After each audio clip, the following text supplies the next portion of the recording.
Good morning. Good morning.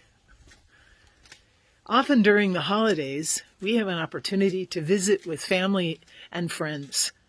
And because we haven't seen people as much during this last 18 months, 2 years, kids really grow.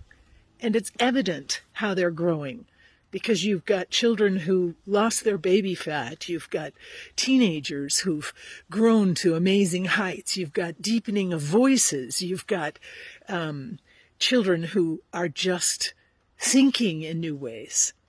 And it's wonderful because we have a sense of change and how life continues to grow and operate, responding to new realities. Well, when you're an adult, growth is so much harder to measure. You basically look the same for 30 or 40 years. I mean, you might put on a little weight, your hair might turn a little gray, you got a few more wrinkles, but basically you're recognizable. And that can be a challenge for us because we often feel like we know ourselves. I figured myself out as a young adult, and I've handled all the punches that life has thrown at me, and now I really do know who I am.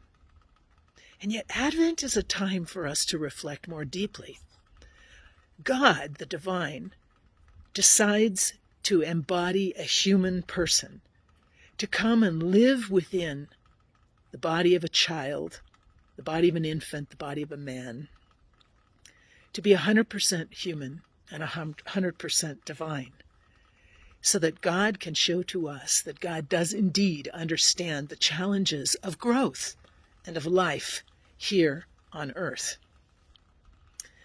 But for us, when we look in the mirror and see that we are basically the same, it's often hard to put our finger on what is changing, what is growing.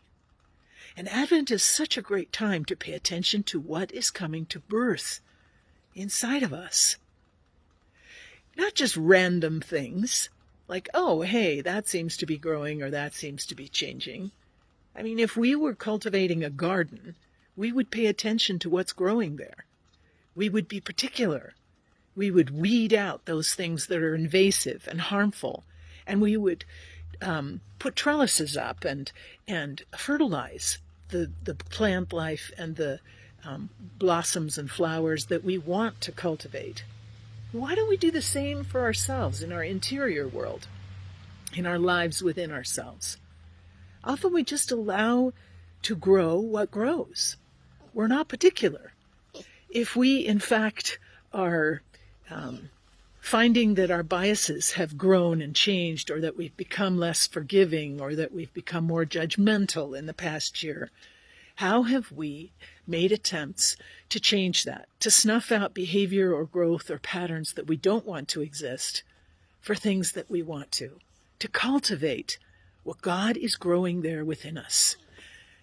And so this Advent is a perfect opportunity to work with the Master Gardener to see what is God wanting to bring to life, wanting to manifest, wanting to take much stronger shape in you and in your heart and soul. And what does God think you need less of? What needs weeding, changing, cultivating? And so Advent this year is just about the opportunity to work with God on what is going to be the best fruit for you in the coming year. Let's take advantage of this time. I pray for you. Pray for me.